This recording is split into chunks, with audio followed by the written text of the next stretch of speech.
Good afternoon, ladies and gentlemen. Today's a Monday afternoon now, new week, and now new animes to come around. Today we're talking about You Can't Be in a Rom-Com with Your Childhood Friends. We are now covering episode 7 of this, and now for this review, and I like to say, last week was, again, the end of a beach rom-com.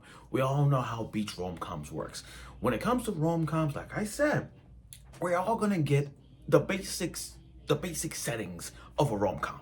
We got beach episodes, now we're going to the festival, fireworks festivals. When it comes to rom-coms and fireworks festivals, the most common things you see is girl confessing, you got the female MC confessing to the male MCs. You got confessions, you got kissing, you got those wonderful, fine, moments where they kind of shipping wars or whatnot, And again, we see characters in their kimono outfits, and then you see guys just wearing regular outfits. But again, when it comes to but when it comes to festivals slash fireworks, there's gonna be some big confessions, and there's gonna be some kind of love quarrels or something like that. We all know how this is going to work. Now, last week, like I said, was a beach episode, and I like where this is going in this episode because it's showing a continuation from from what happened last time with Akari. Now, when a new episode progresses, we see some growth going involved between Shio and Akari. So, without further ado, let's get right to the review of the show. Okay, now let's start off with this. Episode 7 is one of those rom-coms that says we are now jumping shift from a beach arc to now the not school festival, which as later on, it's going to be the fireworks arc. This is a fireworks festival arc, that kind of thing. And we have seen that, how it works. We have seen that. Now, let me just start from how they're going to go.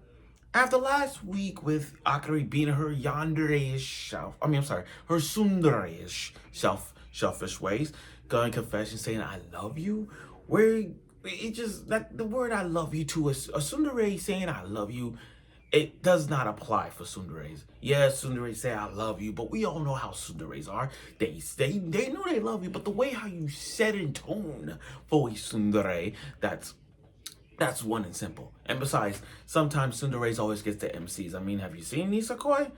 That's literally the most common thing you could think of tsunderes. Oh, how about the yandere who I can't believe I'm getting married to a girl I hate in class. She's a tsundere, and look how he got it. See what I'm saying? Sometimes the tsunderes get the guys, and we have seen that from time to time.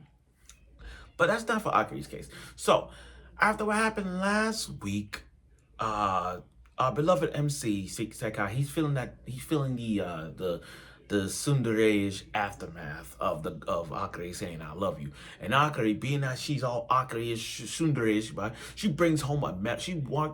She went on her roof with a metal bat. What is with characters and what is with those two on the roof? I get it.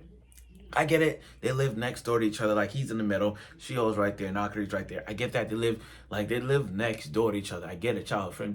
But to go on a roof, can you imagine you across the street and you see a girl with a bat in her hand and trying to break in, trying to break the ankles? I thought, look, let's be honest. I'm pretty sure you guys will call the cops if you seen a girl with a metal bat, like she's about to trespass and try to break in and entering. Come on, that's pretty much what we're gonna say. Anyway, she with Runa is the thing. I gotta give Renako credit. I gotta give Runa, well, I call her Runa. I gotta give Runa credit.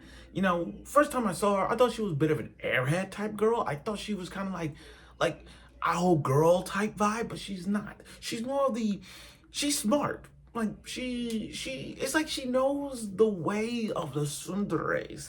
She knows, she's so cunning and smart. It's like, again, looking at her, she's like the Two-Face. On the one hand, yeah, she could be the bubbly, energetic girl that we always know. But on the other hand, she's very cunning and smart. That's what we're looking at. So, not understanding a woman's love type, that was the first thing about it. Not understanding a woman's love where Akari is in the back of the window just trying to make sure I want to hear the conversation. The MC is kind of dense. He's like, the MC has one of these stories of yeah, I have this friend who knows this other friend, and they did all this, and he's reminiscing, he's using the friend quote as like, oh, I got this friend who left us, we got into this other friends, left the bus, and we stayed at a hotel and all that stuff. I'm like, yo, he just implying him and Akari together, and I don't want to bring up the names, because he would have brought up the names, Runa would get that kind of reaction. But Runo's like, oh, love advice, love advice. So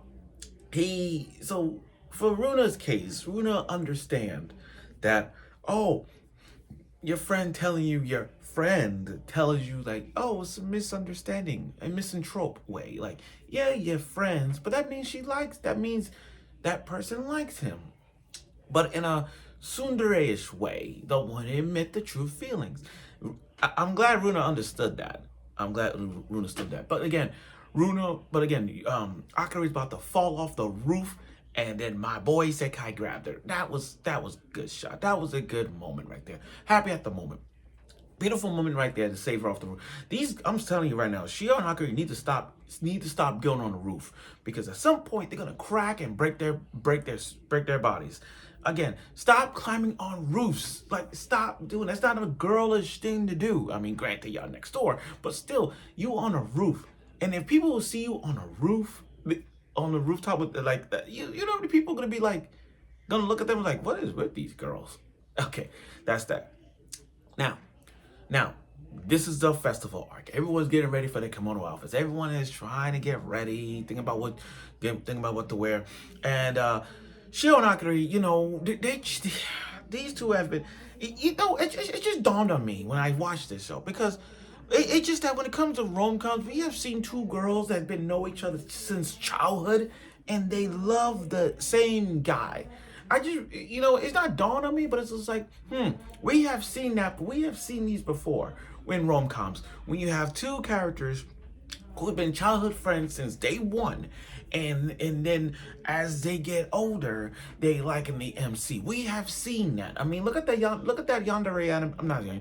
Look at that tsundere anime where it calls, I can't believe I'm getting married to a girl I hate in class. Remember that one with the tsundere, girl and her gal like blonde hair. I keep forgetting their names. But again, you look at that, you're like, oh, they know each other since they were little. But when they got older, they're like in the MC. This is exactly what we're getting.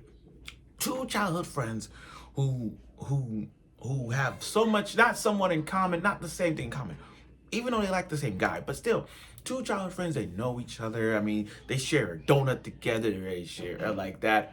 And that scene with the earrings, I mean, with the hairpin, I mean, like, everyone is like, it's like, they admit, like, no, you can have it. No, I can have it. Okay, we both wear the same one. But the biggest thing was the confession. Like, when it comes, they're trying to do what every rom-com does in a festival arc. The moment you get the fireworks, boom, it's either a kiss or a confession. That's what we get in rom-coms when it comes to that. So the big question was trying to get Sekai to come to the impression and liking them. That's what the whole agenda was.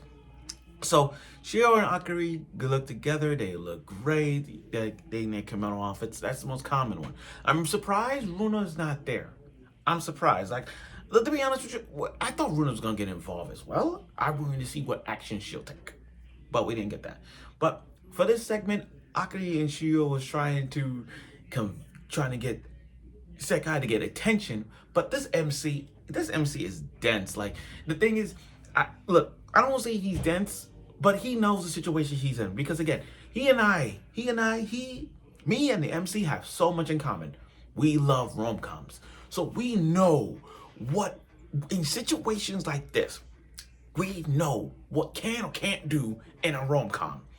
This guy realized that these two girls are walking together. They hatched this plan, and he's pretending like he doesn't know, but he knows.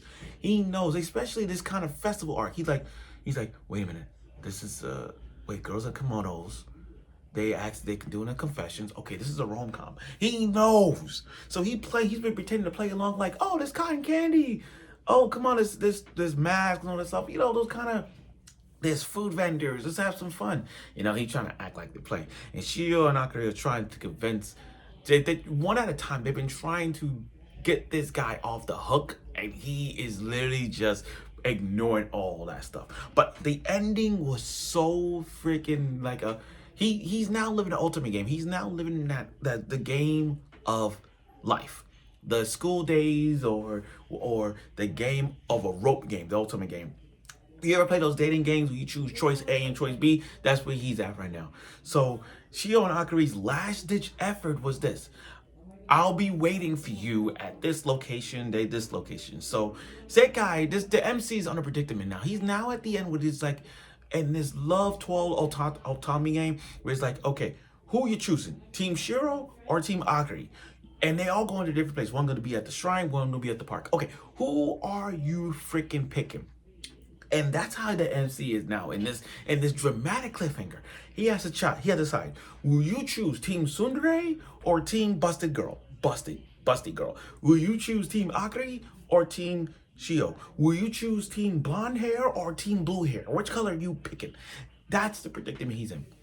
But overall, though, this episode is really good. I mean, I do admire the development and the development that Akari and Shio has for each other, and it's how the story is progressing pretty good, especially with Shio and Akari's confession to one another. I mean, Shio and Akari, they both admitted like they like Sekai. You know, at that point, there's gonna be one of those confessions where it's like, I do applaud for them that like the one will win. They can admit like it's okay to take an L. It's okay. But for the MC, I'm like, dude, come on, just you got to pick a side. This is one of those things where he has to pick a side. Now we're on episode 7. We're almost done. I'm still waiting for the 4th girl, and I hope the 4th girl makes her appearance soon. I really hope so. So thank you for watching my review of the show. I look forward for next week's episode, and I'll see you soon.